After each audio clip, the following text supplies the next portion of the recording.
Fala pessoal, tudo bem? Na aula passada nós falamos de estrutura de dados, né? Mais alguns tipos de estrutura de dados. Nessa aula a gente vai ver um pouquinho mais sobre tratamento de erro. Vamos falar sobre os blocos try, except, para tentar executar um código, e se der erro a gente consegue tratar esse erro. E as cláusulas opcionais finally e else. Bora lá? Então vamos lá, gente. Já estou aqui com o meu notebook aberto. Eu vou criar uma funçãozinha para a gente testar esses recursos de tratamento de erro. Então, eu vou definir aqui a função chamada divisão, que vai receber um numerador e o denominador. Aí eu faço o seguinte, eu vou armazenar isso num resultado, que vai ser o resultado da divisão do numerador pelo denominador. E eu retorno isso após essa divisão. Até aí nada demais, a gente já viu funções em outra aula, né? Vou colocar aqui o numerador 10, ou melhor 50, e o numerador vou colocar 5. Vai retornar o valor 10. Se eu colocar 0, o que vai acontecer? Ele vai dar um erro que é do tipo divisão por 0. Eu já sei que eu não posso fazer divisão por 0. Internamente no Python ele já trata esse erro e dá uma dica do que a gente precisa melhorar. Ó, você tentou fazer divisão por 0. Então eu posso capturar esse erro e mostrar uma mensagem um pouco mais amigável da próxima vez que eu executar. Então o que eu vou fazer? Eu vou declarar aqui a variável resultado, inicialmente com valor 0. E aí eu vou tentar fazer a divisão do numerador pelo denominador. Se eu não conseguir, eu vou capturar essa mensagem, esse tipo de erro, que é divisão por 0. E aí eu imprimo aqui uma mensagem para o usuário. Não é possível dividir por 0. Legal. O que é o try e o que é o except? Tudo que estiver dentro do bloco try, eu posso colocar várias linhas de código aqui dentro, tá, gente? Ele vai tentar executar. E em alguns momentos, eu sei que pode haver algum tipo de erro. Se eu tentar ler um arquivo, por exemplo, esse arquivo eu colocar o nome errado dele, pode ser que gere um erro e eu posso tratar esse erro esperado. Eu uso o bloco try para tentar realizar alguma ação. Se não der certo, eu vou usar o bloco except para tentar capturar as particularidades desse erro. Tá? Eu posso capturar um erro específico ou um erro mais genérico, como que já vai ver daqui a pouquinho. Então, se eu executar esse código e, de novo, tentar fazer divisão por 0, já não vai estourar o erro na minha tela. Vai aparecer, não é possível dividir por 0. Fica mais simples para a gente saber o que aconteceu no momento dessa divisão. Quando eu uso o bloco try, obrigatoriamente eu vou usar o bloco except, que é para tentar tratar o erro, dar uma mensagem melhor para o usuário ou tentar fazer algum outro tipo de código de tratamento. Além disso, eu tenho no Python mais dois tipos de bloco. Um deles é o finally. Outras linguagens também utilizam esse bloco. O que quer dizer o finally? Ele sempre vai ser executado, mesmo se der certo o que estiver dentro do try, ou se der errado e cair aqui no bloco except. Sempre é executado. Então vamos testar aqui. Ó. Eu sei que vai dar erro, né? Vai cair no bloco except. 50 dividido por 0, não é possível dividir por 0. Bloco try, ele mostra aqui que ele sempre é executado. Para que serve o finally, né? O bloco finally? Ele serve para poder fazer algum tipo de limpeza, fechar uma conexão, por exemplo, com um arquivo. Eu posso fechar o arquivo, eu posso fechar uma conexão com o banco de dados. Eu posso fazer algum tipo de tratamento que eu sempre tenho que liberar algum tipo de recurso. Deletar uma variável, por exemplo. Então, se eu tentar colocar um valor que não que não vai dar erro, vamos ver o que acontece aqui. Não vai dar mensagem de erro, né? Por quê? Ele conseguiu fazer a divisão, né, por 50 por 5. E novamente executou o bloco final. Então o bloco final ele é sempre executado, tanto se houver erro ou não.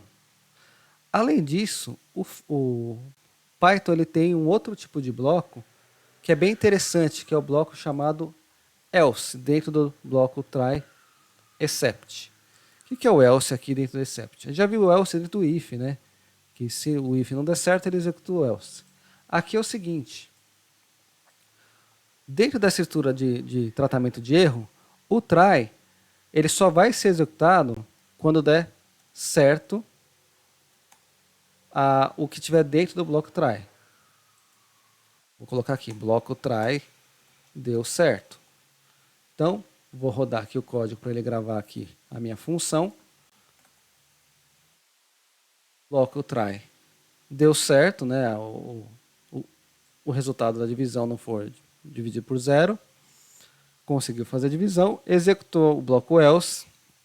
E finalmente, como o final ele sempre é executado, sempre vai executar essa mensagem. Tá? O que eu posso fazer além disso? Além disso, eu posso tratar diferentes tipos de erro. Eu não posso, às vezes eu posso colocar mais um trecho de código e aí ele me dá um outro tipo de erro, não é um erro de divisão por 0. Depois que eu fiz aqui o resultado, eu poderia tentar abrir um arquivo, por exemplo. Eu posso tentar fazer o seguinte, se o numerador for igual ao denominador, vamos supor que eu não queira isso na minha aplicação. Eu vou gerar um erro, vou gerar uma exceção e vou dar uma mensagem específica. Evite números iguais. E aí eu posso capturar isso dentro de outro bloco, né? Outro bloco except. E aí eu vou colocar uma mensagem. Primeiro vamos colocar uma mensagem genérica. Evite números iguais. Depois a gente vai ver como que a gente captura essa mensagem daqui de cima, para não ter que ficar com essa redundância. Então vamos testar essa informação.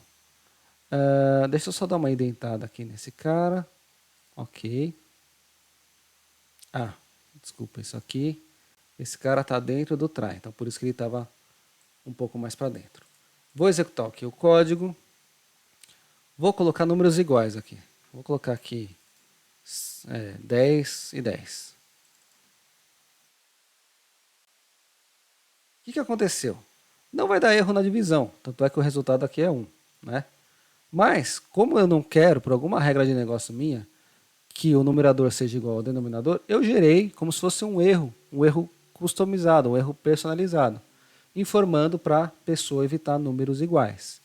E aí ele executou com sucesso aqui essa parte do try. Neste momento é como se tivesse gerado um erro de divisão por 0. Né? Só que eu dei um erro genérico para ele. Quando eu tenho só exception, é o tipo de erro genérico. Então ele vai tentar verificar se o erro é do tipo divisão por 0. Não é. Foi para o próximo, que é um erro genérico, e aí ele vai executar esse trecho de código. Tá? Não executou o else. Por quê? Porque o else ele só é executado se eu não tivesse nenhum erro dentro do meu try. Então ele não executa essa linha de código. Mas ele vai executar o final porque ele sempre é executado. Então vamos lá, vamos pegar a informação direta aqui do objeto de erro. Então para fazer isso, eu vou capturar essa exceção, exception, e vou dar um nome aqui para ela, para esse objeto. A gente vai ver classe de objetos mais para frente, tá, gente? E aí eu vou imprimir o conteúdo desse objeto. Vamos ver aqui o que vai acontecer. Evite números iguais, que é exatamente o que eu coloquei aqui. Ó.